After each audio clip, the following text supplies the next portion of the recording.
Hey everybody, welcome into the Big Factor here on the Big Play Sports Network. Ryan, Tyler, Jack O'Rourke, Nick Padone. Happy Massacre Monday, fellas. That's the only way I can put it. Kansas City gets absolutely steamrolled 40-22, and that is not near indicative of the performance that we saw last night. Very lucky to lose just by 18. One of the most shocking outcomes of a game I think I've ever witnessed in the NFL, given the score, given the expectations, given the pedigree of Kansas City and Patrick Mahomes and Andy Reid. Guys, I was not ready for that. I can't say I'm sad at all, and I don't think a lot of people are sad. That's not the right word, but I think the correct word is shocked. Yeah, Ryan, I think people can throw out your debate that we had going on of if the three-peat happens, can Patrick Mahomes challenge Tom Brady already for the GOAT title? I mean, we saw Tom Brady come back from a historic deficit in the Super Bowl once before, and the stage sure was set for Mr. Mahomes last night, and it did not happen. It was kind of shocking out the gate. You know, a couple garbage time touchdowns at the end made it look closer than what it was. But after Kendrick Lamar's performance, I know we'll talk about that later in the show, there wasn't a whole lot of reason to stay tuned into that game. Like, had that been a Sunday night football game, you would have been packed up in for the night. Yeah, I think once Cooper DeJean took that to the crib, that was pretty much, it seemed like, the end. I still had a little bit of hope that it would be a good game, given it's Patrick Mahomes. But as soon as he threw that pick, the next play to Zach Bond, that kind of was that was basically felt like the game. And as great as Patrick Mahomes was, no time to throw the ball. And I tweeted, he looked a couple times, it looked like he was running into the sacks like Deshaun Watson.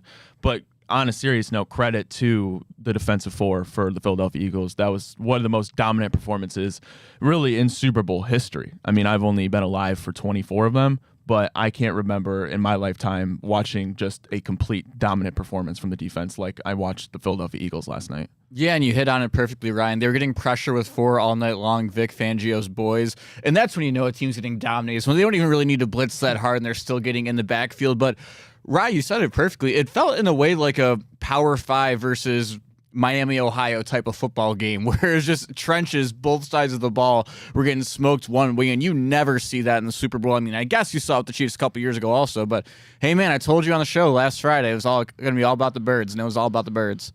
I don't think I've ever seen Andy Reid get that out-coached, that outclassed, that out-muscled in a game, and it happened on the biggest stage there is in football. And credit to Jalen Hurts. You were able to limit Saquon, but that's about all you had on defense. Credit to Jalen Hurts. I mean, he stepped up in the pocket when he needed to. He used his legs when he needed to, and he's now had two of his best games in his career, if not the best two, both on the biggest stage in football. And now he's a Super Bowl MVP and a Super Bowl champion. And now if you're the Chiefs, it's like, got some soul searching almost in a weird way. You know, it feels weird to say coming off of 3 straight Super Bowls, but in a similar spot to where the Cavs were after the 2018 finals. It's like, I mean, that was an embarrassing performance. There's no question. You've got now big questions about Travis Kelce, Chris Jones, who just got paid, which is good, but how impactful is he going to be? You know, he's sat a lot of snaps all year and even last night in the Super Bowl. So, you know, that cast of characters surrounding Mahomes on the biggest stage surely looked pretty subpar. I can't put into words. I'm so happy, by the way, for Jalen Hurts. I came on here, I said I didn't want to see Nick Sirianni celebrate. That's still a fact. But I'm happy for Jalen Hurts. For the flack, I think is the right word. Nobody would put him in the top 5 quarterbacks, especially after the season that he had, and you'd credit all the world to Saquon. But at the end of the day, it's Patrick Mahomes has rings. Matt Stafford got the ring. Yeah. And now Jalen Hurts got a ring over Mahomes. Joe Burrow, no rings. Lamar Jackson, no rings. Josh Allen, no rings. Yeah. Deshaun Watson's no rings. Jalen Hurts can now say he's a Super Bowl champion, and I'm so happy that he's able to say that. Solidifies my point that maybe Josh Allen should go over to the NFC. Because, I don't think anybody had Jalen Hurts in the top 5 quarterback conversation all season this year. And really, when you think about guys that weren't top, first round draft picks that can win you a Super Bowl, him and Dak Prescott were kind of always in that maybe tier. Maybe if everything surrounding them worked out, sure, then those guys can win a Super Bowl. I think we saw, with a good O-line, with a really good run game, and 2 superstar wide receivers, Jalen Hurts kept the car on the road. That's all they asked him to do. Keep the car on the road. He threw one of the most disgusting interceptions that I'd ever seen in my life, and he bounced back and he hit A.J. Brown for a touchdown. He hit Devontae Smith for a touchdown. So, yeah, he earned the hell out of that ring, I guess. And especially when you look at it, the game plan for Spags coming in so evidently was, hey, shut down Saquon. If someone else beats us, someone else beats us. We're not losing to Saquon. And Jalen Hurts went out, did exactly what he needed to do, which is so cool to see. I mean, Ryan, I know you're a guy like me who was awesome when he went over to Oklahoma after he lost the job to Tua at Bama, got them back to the playoffs. He's been a winner and an underdog everywhere he's gone, and it's awesome to see him get a ring.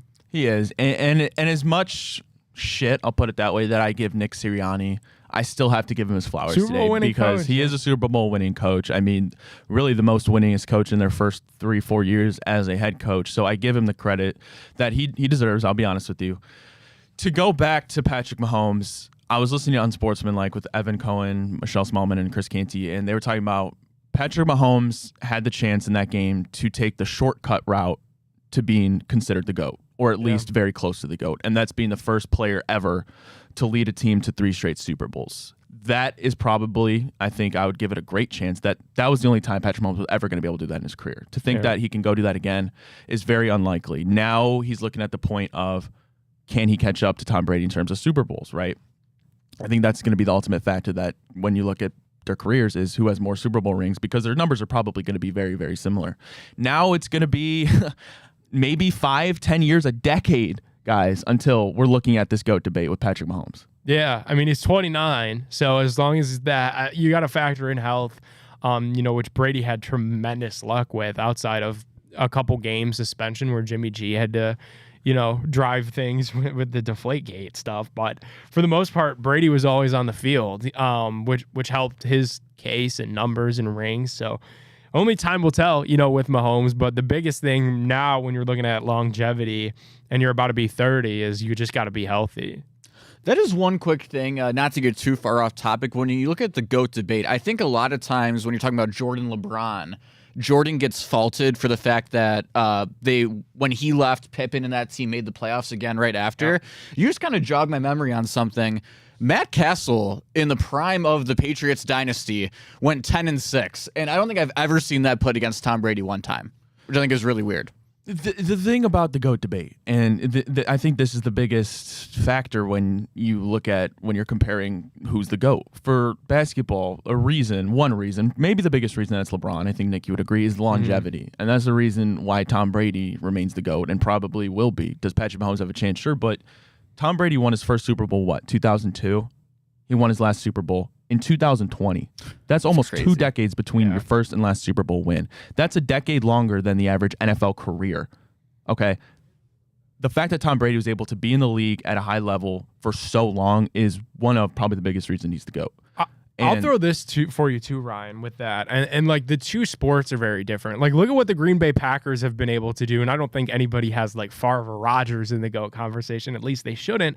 But they were able to just sustain an elite culture that it didn't really matter who was the figurehead at quarterback. You knew that they were always going to be in the playoffs. Where in the NBA, if you lose a Jordan, a LeBron, if you lose, Giannis, if the Bucks lost Giannis, what would they be? They'd be left for ruins. Like basketball, your stars mean so much more than they do in football. Where like we've seen LeBron here twice now, leave the Cavs and you're left for ruins. Whereas when Jordan left the Bulls, that didn't happen because there was a slight super team for the time around him. All right, well, we got to take a break. First break here on The Big Factor. When we get back, breaking down Kendrick Lamar's halftime show. I think we got a couple different differentiating opinions on the show. I'd say. I don't want to say it was controversial, but very opinion divided, I would say. That's the way I would put it. We'll talk about that and more when we get back here on The Big Factor.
Hey, everybody, welcome back to The Big Factor here on the Big Play Sports Network. Ryan, Tyler, Jack, or work, Nick Perdone. We're brought to you today and every day, but of course, by our great friends at Fairway Ford, Ohio. Fairway Ford is the biggest Ford truck dealership in the state of Ohio.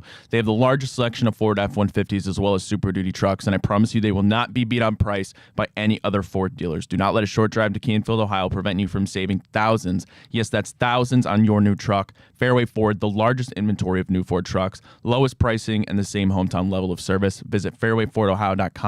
That's fairwayfordohio.com. Kendrick Lamar. We got a new banner, too. Did we? We got a new banner for Fairway. Yeah. Nice. I'll have to update that next show and today on Big Play Cleveland, of course. Thank you, Fairway Ford. Kendrick Lamar, halftime show, Super Bowl 59. Very different opinions throughout the Twitter sphere, the media world. Jack, I'll let you go first because I think me and Nick are on the side of we didn't necessarily think it was that great. But, Jack, I know you said you thought it was a great halftime show. I don't know if I'd say I thought it was great. I thought it was solid. I gave it a 7 out of 10. I have 3 criteria for breaking down a Super Bowl halftime show, and it's on a 3-3-4 system here. So first you got your guests. Everyone cares about the guest. There's a guest every single year. You got to have a good guest, and the guest has to perform well. I didn't see anyone on social media ripping the SZA portion of the show. I thought All the Stars was excellent. I thought Luther was excellent. So that was the redeemable part. Yeah, so the guest section, you're going to get a 3 for me. So we're getting 3 points on a scale of 1 to 10 from the guest section. Not quite Lil Wayne like you predicted. No, it wasn't. And I wish it was Lil Wayne. I think that would have boosted it more. Second but you part, can't go any higher than 3. Right. We're poking holes in the grades. No, you can. Lil Wayne would have been a 3, so it says it has to be like a 2.5. Okay, we can go 2.5. That's fine. Sure. Okay. And then the next part is the presentation, which is just like maybe not the aura of the event, but like what's going on. Thought there was lots of cool lights. You had the red, white, and blue everywhere. You had Samuel L. Jackson, Hall of Fame actor out there. Serena Williams, who's your rival's ex by most people's account, comes out, does the crip walk. Thought there was tons in terms of memorable moments and that kind of stuff. So I would level that back out. Probably going to put it again, about a 2.5 for you. Okay. All right, so we're at 5. 5, and then the last part is and then this is a 2 to 4 is the songs that are picked, which definitely you can have some. I think that's where most people had the flack with it, but you were always going to get Not Like Us. You were always going to get TV Off.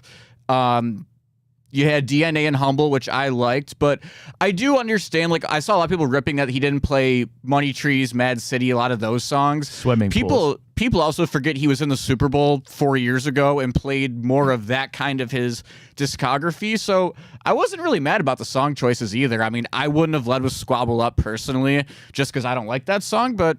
Yeah, I would give it another 2 and level it out to a 7 out of 10. I think it's pretty solid. Nick, I didn't mean to put words in your mouth. Earlier. No, you didn't. I liked it for what it was. I like Kendrick Lamar, generally. Absolutely. I'm not like a diehard Kendrick Lamar fan, but I like Kendrick Lamar. And like all the stuff that has happened in the last year has been, very mainstream. Like it made it fun to follow. I like how they kept teasing Not Like Us, like they weren't going to do it and then they did it. Because like it actually had me half fooled for a minute that like they maybe weren't going to do it because like, he's gotten sued over that and stuff. So I thought that was good. The one thing I'll say about Super Bowl halftime shows, and again, so I'm a hip hop fan, I'm a rap fan. The one critique that you have to have about it, though, is that so many people didn't like it. Like, I think next year they have to get back to something that, like, generally everybody, like a Katy Perry, or you got to help Bruno Mars pay off some of his gambling debt and do him again. Like, you got to get somebody that's a little bit more for everybody, because there were so many people that absolutely despised this, and I'm not one. I liked it. I thought it was good, but the fact that there are so many people trying to rip it to shreds, it's like it like almost ruins it for me a little bit, Like maybe that's a backwards way of thinking about it, but like I felt bad for liking it. Bad. Yeah. Like everyone else like shamed me for liking it. And yeah. like my, I watch the Super Bowl every year with my dad, and like he obviously didn't like it. He's never listened to Kendrick Lamar a day in his life, and I can't blame him for that. Like that's just not his style of music at all.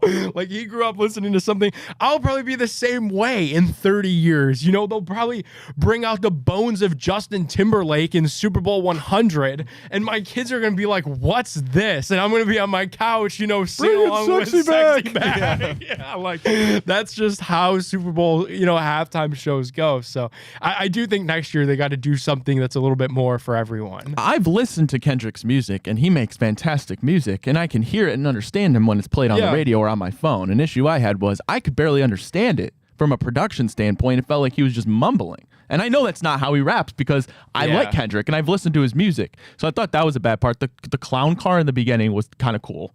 I thought that was cool. Funny. That was a cool intro. They were definitely coming out of the crowd. Obviously, the song choice. Really? They were coming out of the floor. You think they weren't? You think there wasn't 25 people in that little car? Okay, Jack. It's 2025. Have you seen Ant-Man when they throw those? I actually haven't seen Ant-Man, but that's Paul Rudd, right? Yeah, Paul Rudd. Speaking of, we'll get back to that. I want to talk about Bradley Cooper and John Hamm's intros. That was very cool, interesting. Yeah. SZA was cool. I thought SZA was great. Yeah. I thought SZA was great. Obviously, I said the song choice, but I guess the way I was just told it was more of a kind of like album promotion thing rather than going back to your typical top 5, top 10 set list, which, okay, I understand that. But I compare it to other Super Bowls that I remember halftime shows. Like, I necessarily wasn't a fan of the Weeknd's either. I didn't think that was great. I like this. I like the nostalgia feeling of like Snoop Dogg, Dr. Dre, Eminem. That was cool. Rihanna, I thought was great. She was cool. I don't know. I thought it was a bit lackluster. It was forgettable. Outside of Not Like Us, where he looks That's a great right way to put it. It was very forgetful. But I think you could also argue, if we're going to go through that whole thing, that it was forgetful or forgettable. We sat here and talked about Super Bowl halftime shows 3 times last week, and not once did we even mention that Usher was the halftime show last year because we didn't even remember. We all thought it was Rihanna. That was dog shit. So, like, I wouldn't say it's the worst one we've had. A lot of people are calling it the worst ever. I thought Usher sucked last year. Usher should have brought out Justin Bieber. And even Shakira and I didn't think Shakira and J-Lo were that crazy. That's where combo ends. No slander. Dude, here's this. This is maybe like a hot take because I don't really know like the mechanics exactly of how all of this works. But people don't get paid for the Super Bowl. Like you get paid through Apple Music, who pays for the production and stuff, but like the NFL isn't writing a check, to Kendrick Lamar. Maybe it's getting to the point where that's something that has to be entertained because like I would love there's a bunch of A-list stars that have never done it that like probably after last night you could have a damn good case like would deserve to do it over Kendrick Lamar, whatever happens next year. Like, and again, maybe that's going down the rabbit hole of it's people, it's something for more people, it's some of the more pop artists and stuff that you hear on the radio, but I'm shocked Post Malone hasn't done a halftime show Post Malone, and Justin Bieber's never done it. Taylor hasn't done one. Taylor Swift's never done it. I mean, you talk about too, I don't think she will. Like probably not. Or maybe if Travis retired in the next year or two, I could see her doing it sometime in the near future, but if Travis keeps going for a couple more years, I don't think she'll ever do it. How about like Drake has never done it? Let's throw an obvious pick out there for next year. If Apple Music's paying for it, they're not going to have an easy time getting them after this year. Yeah, that was crazy. I don't know. Next year, you call him up today and be like, "You in for next year?" I think he'd be in. The A minor chain was clever. I thought that was funny. Yeah. I mean, Kendrick looked great. Obviously, he was fitted up. I thought the visuals were awesome. Yeah, they were cool. The dancers were good. Yeah. Like the choreography was good. I got a problem with some of the Super Bowl commercials. Some of them were not just bad; they were disturbing, guys. Not ours. Ours was fantastic. We're going to talk about that and more when we get back here on the Big Factor.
Hey everybody, welcome back to the Big Factor here on the Big Play Sports Network. Ryan Tyler, Jack O'Rourke, Nick Padode. We talked about the Super Bowl. We talked about the Super Bowl halftime show. Now it's time to talk about the Super Bowl commercials, the good, the bad, and the ugly, guys, and the disturbing. In fact, I'm going to start with the disturbing part. I don't know if you guys had the opportunity. Did you catch the Seal commercial with, I believe it was either Sprite or Mountain Dew? I believe it was Mountain Dew. Okay. Where Seal was CGI'd onto an actual seal. And it was the most disturbing commercial I think I've seen in a long time. I'm not sure if you guys are familiar with the movie Tusk, but I am. I've unfortunately put myself through the torture of watching it. And it reminded me of, and Lima tweeted this out, Anthony Lima, took the words right out of my mouth. As soon as I thought that, I went on Twitter and he had the exact same thing. It looked like a sequel to it.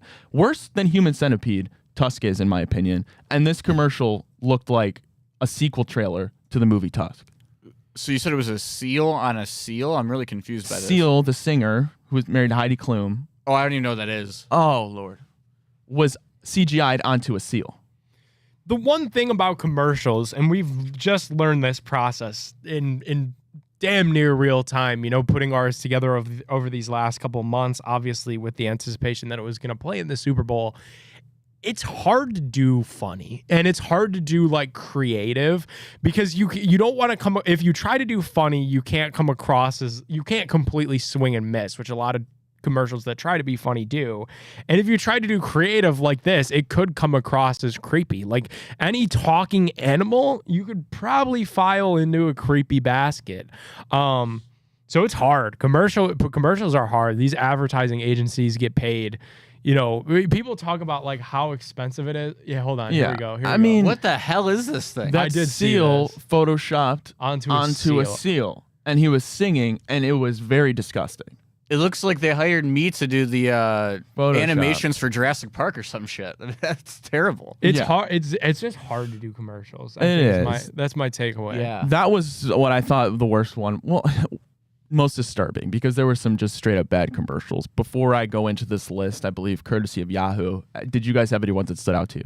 Yeah, I don't know the actress, and there was a callback to a movie, so this is just a really bad job out of me on this one. But the Mayo one that Sydney Yes. Sweeney was in, that one was Yes. funny. I liked that one. That was funny. The I liked one of my Jack just favorite liked it 'cause ones. Sydney Sweeney was. Is nobody else Yeah. gonna make that? Oh comment? no, that was definitely a part of it. I'm not gonna lie to you here, but I thought it was a funny commercial. It served its purpose. Got me thinking about Mayo for the first time in months. How about that Sidney Thomas Livy Dunn collab, Jack? I didn't see that one. I sent it to you. Yeah, you did. Not for a commercial. Yeah, no, that was Yeah. awesome. That made my year. No, that wasn't quite. That made my year. Yeah, so Liv says That's- when Harry met Sally slander. Okay, so that's on me. That's on me, guys. One I really liked. I thought this was kind of this was played earlier. I think like maybe the end of the second quarter by our Super Bowl commercial was the Michelob Ultra one with Willem Dafoe and Catherine O'Hara. They were playing pickleball and they were just hustling people for their Michelob Ultras. I thought that one was funny. Is Catherine O'Hara Daisy Duke? Is that who that is? I have no idea. To be honest with you, I have no idea. I only really knew Willem Dafoe.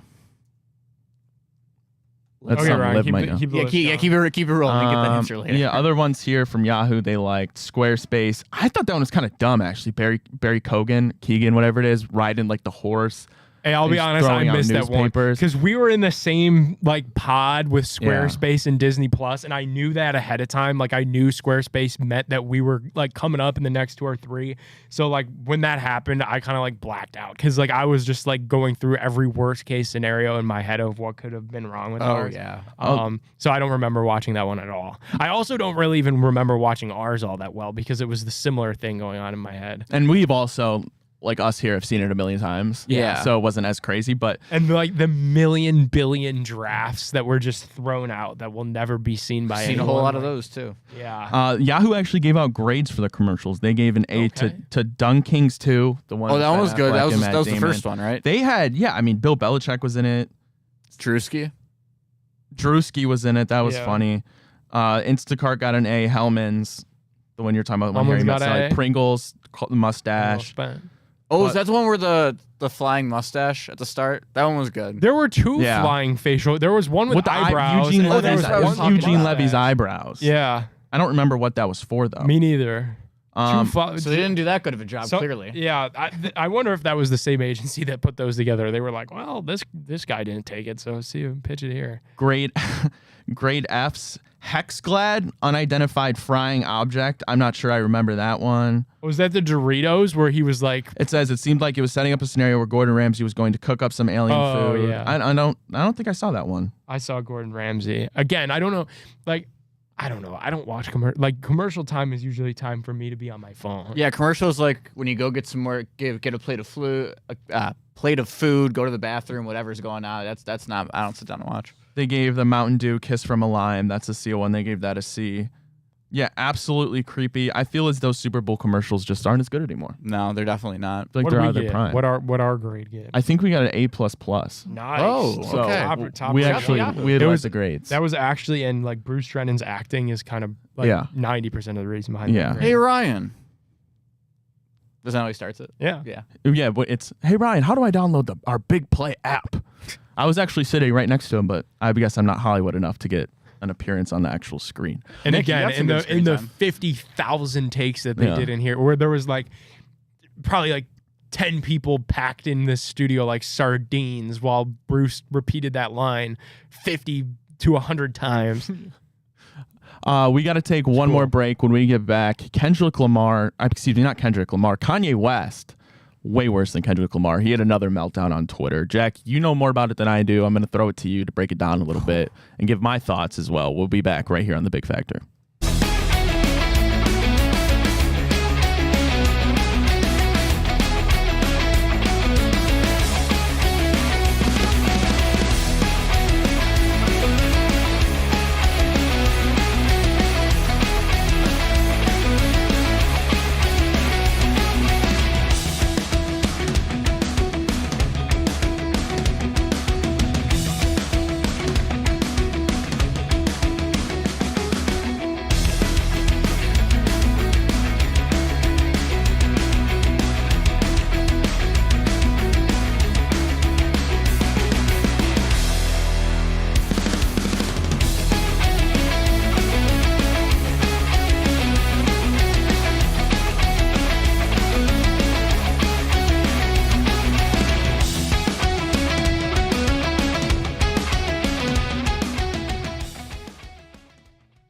All right, cool. Hey, everybody. Welcome back to The Big Factor here on the Big Play Sports Network. Ryan Ty, Jack O'Rourke, Nick Padone wrapping up this Massacre Monday, as I labeled it earlier, with Kanye West has an epic meltdown on Twitter. I've seen some of the screenshots, the tweets. I guess he's now left Twitter, apparently. He's gone. You know he's This not going to be happened gone He for goes in long. cycles of leaving and coming. This and, isn't the first time that this has happened. Jack, you're a big Kanye guy. How do you feel like... Oh, we got to pump the brakes on that statement now. Yeah, We but gotta- no, let me finish. You're a big Kanye guy in terms of his music. love his music. So yes. can you separate the art from the artist in this case? Good question. It's a loaded question for a Monday morning, but yeah, I think like with most things in life, you have to separate the art and where it's coming from. But it's Print just, the headlines, Jack O'Rourke. Yeah, Hates yeah. Jewish people. yeah, facts. print them. But it's just so sad, man. canceled, At the brother. end of the day, that I hope if anything can be taken out of what's happening with Kanye, outside of first and foremost, you hope that it doesn't endanger, impact anyone's life in a negative way. But you would have to hope that this becomes something for awareness for people who are bipolar or suffer with mental illnesses, because this is probably the most prominent public example we've had of someone being bipolar. So and- are we as a society? Sorry about that. Are we as a society labeling this as a mental illness problem, or just a Kanye is a bad person problem? I think there Probably can a definitely blend be of some of both. Yeah, I don't think it has to be one or the other. But I mean, for sure, there's a lot of mental illness going on. So, like I said, I hope that's some awareness, or maybe like you can see how, hey, like listen to this guy who put out The College Dropout, which is an incredible album dealing with misogyny and racism to its fullest extent in a way that it wasn't really dealt with at the time. And now he's out here tweeting X, Y, and Z about Jewish people. You know, like it's clearly not the same person, and his views have regressed. So it's not like it's the opposite where he started out early in his career saying bad things. No, it's getting worse as time goes on. So I hope that it's at least an example for people to kind of understand how this certain type of mental illness works. And not that I think he should get off scot-free or anything because of what he's tweeting. I mean, he needs to be held accountable because he has a platform to millions of people where he's just spewing hatred for no reason. So, I mean, he needs to have his comeuppance as well. But it's really sad to watch. I mean, you open Twitter and it's like, holy shit, what happened to this guy? I mean, I don't know if you've seen the TikToks, but there's a bunch of TikToks of like people with like a straitjacket on, just like saying he made graduation over and over again, like bouncing and looking into a corner. Like it's crazy. Well, I think crazy is the only way to put it. When you parade your wife around naked as though she's, an object. That's one thing. And then you go and racist rant on Twitter. That's a whole nother. Now the question is this a move from Kanye? Do you guys think that he just really wants to get his beliefs out there, or he's desperate for attention? Because when I couple in the desperate for attention thing, I think when you're parading out your wife like a naked toy for all the world to see, that makes me think it's a desperation move and you want to be in the spotlight again. My biggest guess would be that they're out of Lexapro in Calabasas, but it's probably plenty of other antidepressants. Yeah, and like, dude, it was funny back in the time where he was like, kind of like taking shots at Pete Davidson and stuff. But like, Pete Davidson of all people said it best. Like, he just needs to take the medication. Like I know that's probably not what he wants to hear, but like, there was a time where Kanye was not fixed, but at least presentable. He's presentable. Yeah, you can take him out in public. This version of him now is just like, you don't know. He's a complete wild card. Like, he was tweeting porn for hours on end. And it's like, why are you doing this, man? Like, what is he gaining from it? I guess all of us talking about him, but like, what's that really worth? And to Jack's point, he does these big crash outs like at least once a year on Twitter. It feels like this one received the smallest amount of coverage. So like, the more you do this, the act is growing tiresome. People are now familiar with the fact that every now and again you fire up the Twitter and you let out anywhere from not even 20 to 200 tweets at a time, and none of them make any sense, and you look like a gigantic jackass throughout like that. And I love that it's not even like he has the app on his phone and just doesn't go on it often. Like he knows like social media is bad for you, got to stay away. He full ass deletes the app, deactivates his account, restarts over every single time. It's like the Baker Mayfield cycle, but for mentally insane rappers. He just goes back out, puts out his 200 tweets, as Nick said, and boom, we're right back where we started. Someone said on Twitter last night they had to re-download the app after the first play of the Super Bowl to come bitch about the refs and the Chiefs. That's how fed up they were. I thought we were in for a crazy rigged conspiracy game after the first couple drives when you saw the OPI on A.J. Brown, and then obviously who was the other one? They called Nick Bolton or whatever was the hit to the head, which was a complete bullshit makeup call. But that's not how it happened. All right, guys, that is our show today. Happy Massacre Monday. We'll be back tomorrow for a Taco Tuesday. Same people, same time. Thanks, everybody. Thanks to Fairway Ford. Thanks to Garage Beer for tuning in. Peace out. Have a wonderful start to your week, and we'll talk to you tomorrow.